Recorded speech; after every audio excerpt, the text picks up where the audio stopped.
Of course, this had to happen now, during our 25th episode.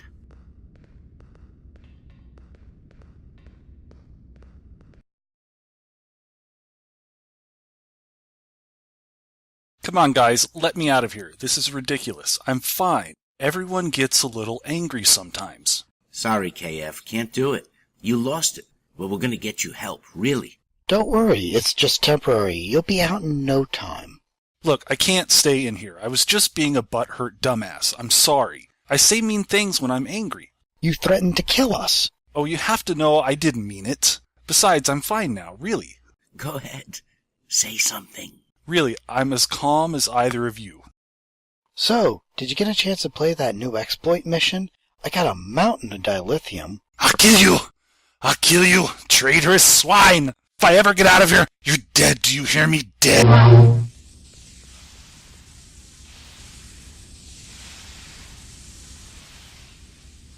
Hey, did you catch that Tsukatse match last night? Are you kidding? I had Latinum down on Jaraka to take Redo in the 3rd round.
Foundry issues rear their ugly head again. Foundry Challenge 7 winner announced. Challenge 8 delayed, and more in the news. Tonight's news is brought to you by Solicitor Bran. For compensation, he's your man. Hello, I am Solicitor Bran. Have you been injured in a transporter accident?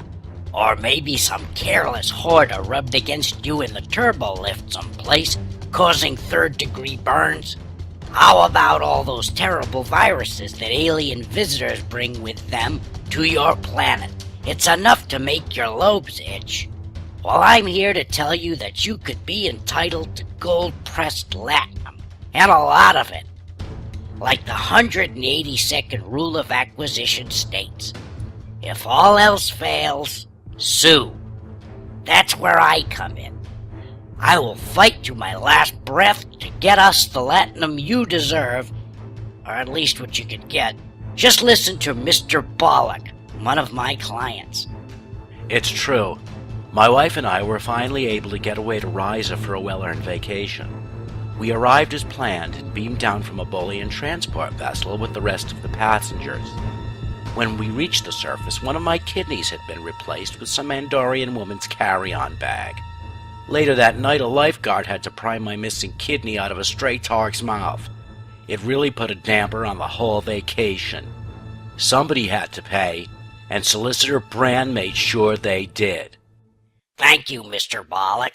I know how terrible it was for you, but I'm glad I could help you get the justice you deserved.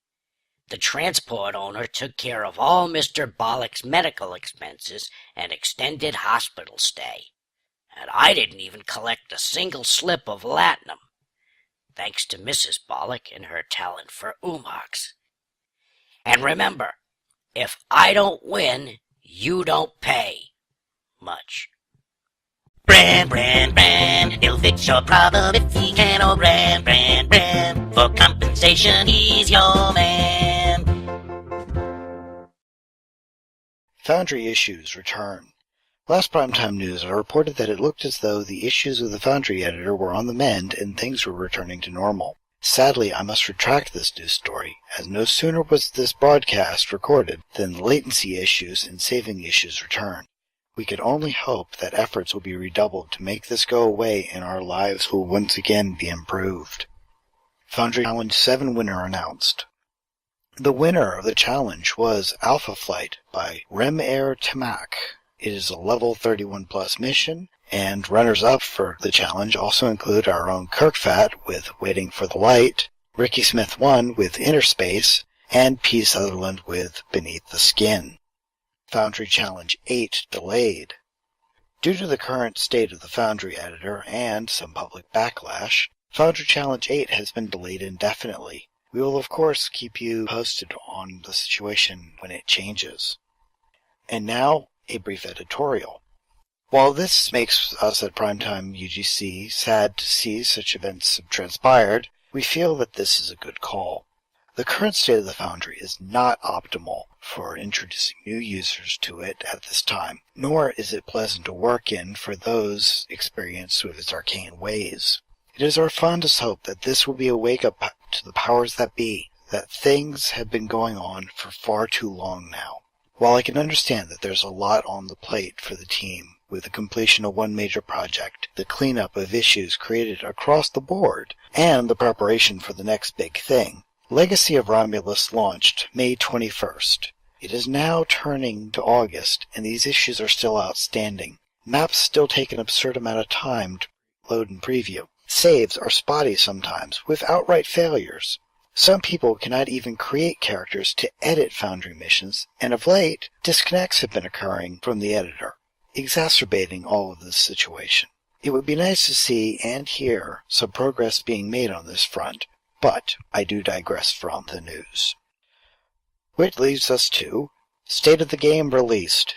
Dan Stahl ran down what has recently passed, the release of the Legacy of Romulus, and gives a briefest hint of what's to come. For purposes, though, it must be noted that no mention was given to the Foundry in this State of the Game. When queried on this, Brendlake stated that there would be something Foundry-related forthcoming, but he was not entirely sure when.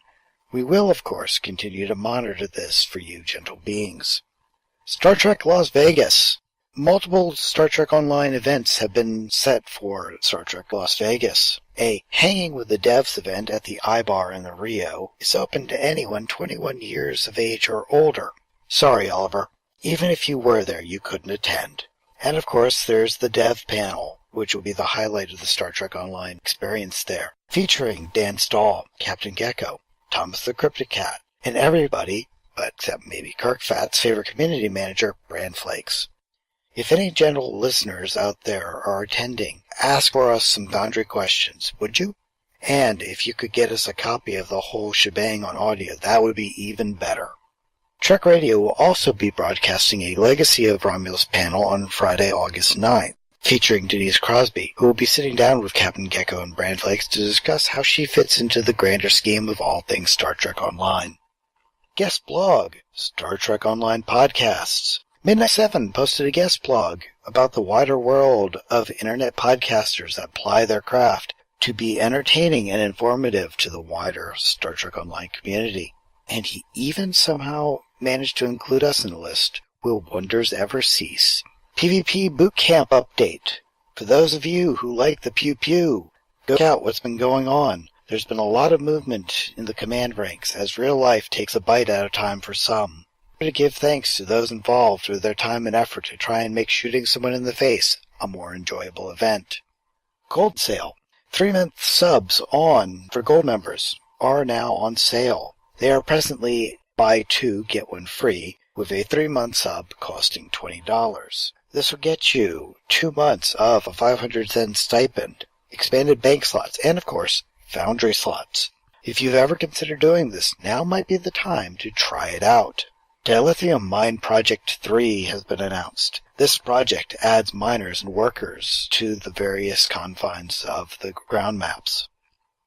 Romulan veteran rewards are released. This includes the Danos Heavy Destroyer, the Romulan equivalent of the Chimera, the 900-day ship material, which is a beautiful material if you have not yet been able to obtain it, the Romulan Admiral uniform with an 800-day gold-trimmed version, the 400-day Commander's Gig shuttlecraft, and the 200-day Romulan dress uniform.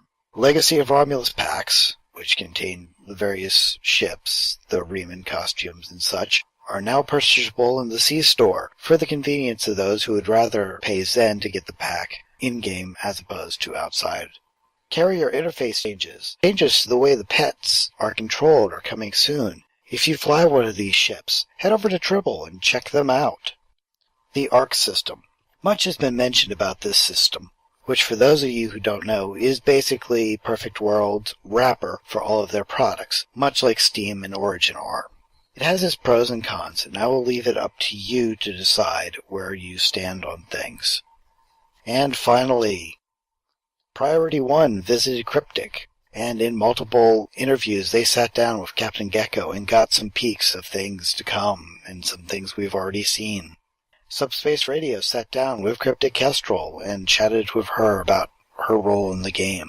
And finally, Massively continued its reporting of Terry Scholl's visits Cryptic Studios, this time with her sit-down with Dan Stahl. And that is the news.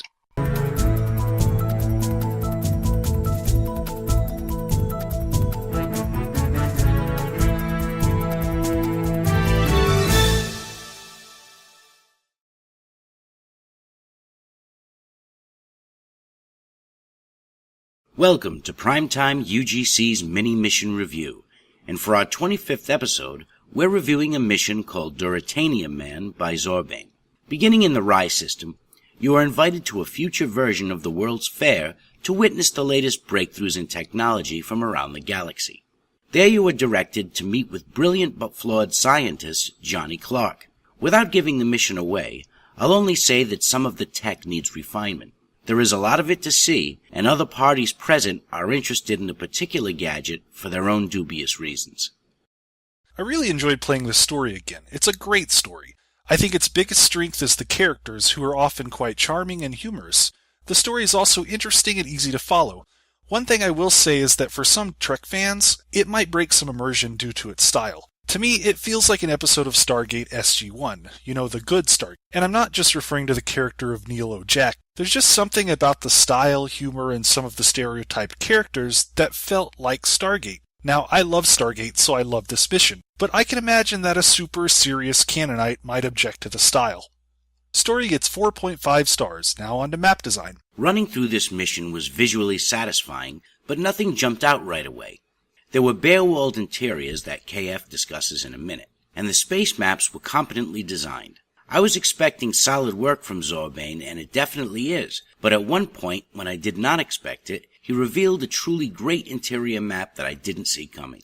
I walked around in it for a bit just to look around. It was very impressive, some really fine detail. Great custom sets here. I particularly liked the use of windows as well as all of those little details in the Galaxy Fair. I do wish Zorbane and others had better walls at times. There are a few parts of the map that honestly look a little like Doom, but a lot of that just can't be helped given the lack of good props to build custom sets. I do think there could have been more done with the caves. They felt a little sparse and rushed together compared to the really big, elaborate maps. Still, I'll give maps 4.5 stars. On to tech. It's hard to think back now at a single great use of tech in this mission. Not to imply there weren't any, but there were just so many it's hard to isolate. I can tell you that none of the triggers were bugged and performed perfectly, and the author grants the player a multitude of choices within his dialogues. While this mission had every variety of trigger and other creative thing done with tech, I think the real achievement is how the mission is built in a way that lets the player decide how they will experience the mission, as far as how much they want to explore the backstories, the optional characters, the details, etc. It's still a very linear story, as are most of our stories, yet there is a bonus level of immersion that makes it feel non-linear at times in the beginning. I'll give tech 5 stars. Difficulty. Difficulty. This category is always difficult. Well, it is. While the battles were appropriately placed all the way through, I have to say that I didn't have much trouble with any of the fighting. During one of the ground altercations, I decided to use an orbital strike against the main bad guy in the mob. By the time my toon finished typing in the request, my buffs had already taken him out. I found the battles a bit easy. It's hard for me to rate this mission because I died a lot before realizing that I still had my EV suit equipped. When I put armor back on, it was fun and challenging. I do have to say that the Riemann space maps were way too easy. I may have missed the technical explanation for that, but the Riemann space battles were pretty underwhelming. Difficulty gets 3.5 stars. And that's our take on Duratanium Man by Zorbane. Jump in game and play it for yourself. Enjoy the rest of the show. Hey, it's Crazy Chalaski here. That's right, I'm back. I'm always trying to live way out there on the dagger's edge, thinking up absolutely nutty and zany ways to bring you quality products at the lowest bargain basement prices, and today is no exception. I've spent way too much time around these babes in bondage, and it's taught me one thing. These lackluster, leftover lovelies all have one thing in common. They secrete a pheromone that can drive a man so utterly and completely stark raving mad that one whiff can get most males to sell their own mothers for a second helping. And trust me, I've bought a few of these mothers, and they are nearly ripe for resale. But that's another commercial. I'm not here to sell you anything. I'm prepared to just about give you this fine concoction for free. That's right, you heard me. Your ears aren't blocked, you're not deaf, and you heard correctly. Crazy, you say? You're freaking A right, I'm crazy, because I'm Crazy Chalaski. And it's not a stretch to understand why I got the nickname, especially since I'm here now to offer you this sweet perfume. We're talking immediate and unconditional surrender in a little bottle. I call it Le Sur. You might recognize the Earth language as French. All perfume names are French. I've traveled from Alpha Centauri to Zeta Andromeda, and they're always in French. Alpha Quadrant French, Delta Quadrant French, don't ask me why. Anyway, translated, the name means sweat. That's right. It's a perfectly pungent and powerful perspiration that will render a man absolutely helpless, enabling the wearer to assume total command, and I am giving you a few ounces to try for free. Once you see how effective it is, you ladies will be lining up to leave me Latin. I know the only question on your minds. Chalaski, you queer me. How is it that you were unaffected?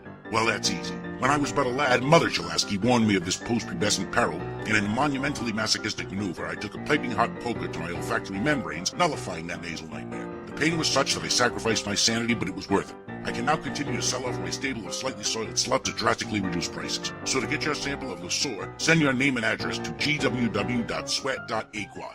And I'll send you out, at no charge of any kind, 3 ounces of this priceless perspiration harvested from Orion harlots at the peak of their promiscuity. Why? Because I'm Crazy Chalaski. Say it with me. Crazy Chalaski. Crazy, crazy, crazy Chalaski. And my prices are, wait for it, insane!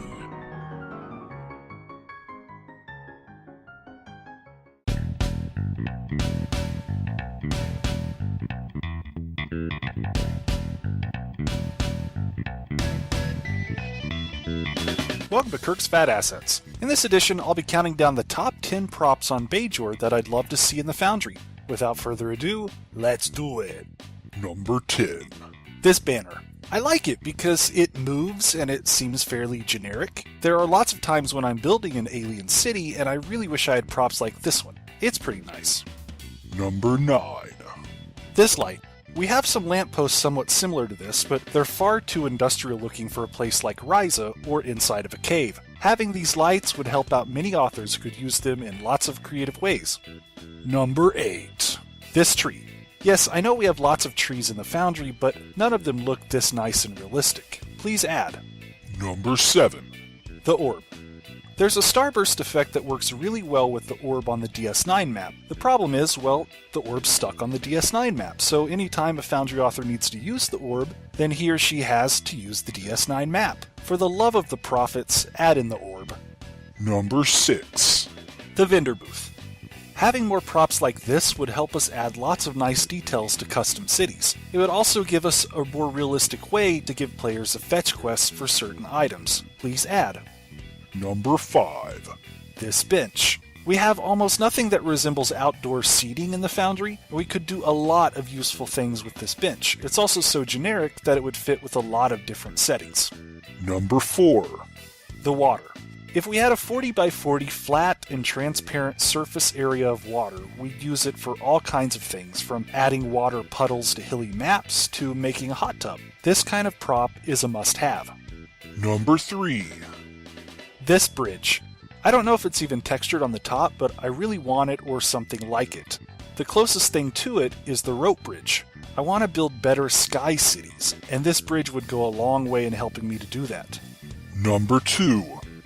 These shelves with all their goodies. And let me explain. There are many times when I want the player to fetch something like a gun, a med kit, a pad, or a special item. The problem is we have none of those things in the Foundry, so just having a set of shelves that contain those items would really help. Number 1. And the number 1 item on Bajor is the open holodeck. Yes, we already have a TNG-style holodeck box that the player can start inside of and then initiate a program. But we really need one that has an open door so the player can enter and exit it without some kind of crazy trigger workaround that traps them inside of a box. Also, the holodeck prop that we have is TNG. It's out of date for 2409.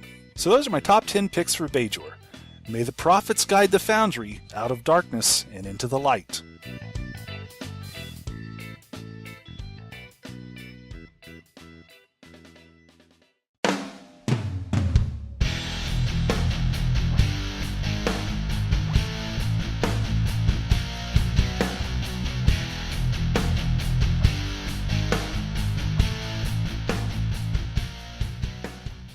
Welcome to Primetime UGC's author interview. In this episode, we're glad to have with us Relum82. Hello. Welcome, Relum. Thank you. When did you get into Star Trek Online, and then when did you get into the Foundry? I got into Star Trek Online. I actually pre-ordered it and bought the lifetime subscription before it even came out. So I've been into it since the beginning. I've been on and off due to, family things. The Foundry, though, I only picked up maybe a month before the Foundry Author Academy, so not that long. Yeah, I remember that I was the one who reviewed your mission, which I thought was great. Thank you. What do you use mostly for your inspiration when you design a Foundry mission? I use my experience in the Army because, the time frame of what's going on is during war, and we've been at war for a while. Yeah. I take my experiences or the experiences that friends have gone through, and I put what I know into it. Now, that's the writer's axiom, right? What you know. Yep. Do you take any inspiration from the Star Trek series at all? Which one is your favorite? I want to say Voyager, just because of 7 and 9. Excellent. So, Realm, who do you write your missions for? Basically write the missions for myself, because if I can't enjoy it, then how do I actually expect anyone else to? I like to get reviews just like anyone else does. Yeah, fair point. True. I've noticed that you're posting reviews. When you do these reviews, are they just the Foundry challenges? I just started on the Foundry Challenge number 7. I do plan to do the new spotlights as they come out. I do hope to, at least do like 2 a week. One is a spotlight and one's just players that send in reviews. Yeah, I was going to say, I've seen them up there before, so you've been doing it for a little while. Yeah, and I'm thinking about going over and doing reviews also for Neverwinter, but I'm iffy about that right now. Are you playing Neverwinter right now? I have a character at level 6. On the cusp of accessing the Foundry, have you had an opportunity to play with the Foundry in any way, shape, or form over there yet? When it was out in beta, I played with the interior editor for a little bit. I don't really like the layout or the character creation, so I kind of just gave up on it. Because the obvious easy question is, as a Star Trek Online player, what would you like to see come from that editor into our systems?